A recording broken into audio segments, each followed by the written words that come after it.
என் அன்பான பக்தர்களே, கிறிஸ்து நம்முடன் இருப்பாராக. கர்த்தருடைய குரல் துதிக்கப்படட்டும். நான் அருண் பி.எஸ். மட்டி. உங்கள் அனைவருக்கும் வணக்கம்.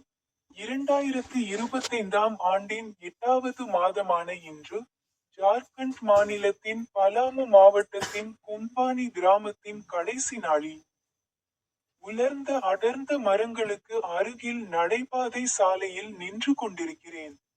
பைபிளில் இருந்து அவர் தனது வசனங்களில் ஒன்றை பற்றி பேசினார்.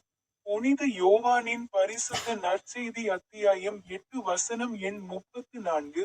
இயேசு அவர்களுக்கு பதிலளித்தார், உண்மையாகவே பாவம் செய்யும் ஒவ்வொருவரும் பாவத்தின் அடிமை என்று நான் உங்களுக்குச் சொல்கிறேன். உங்கள் அனைவருக்கும் வணக்கம். இப்போது எனது யூடியூப் சேனலின் ஸ்டிங் பட்டனை கிளிக் செய்ய மறக்காதீர்கள்.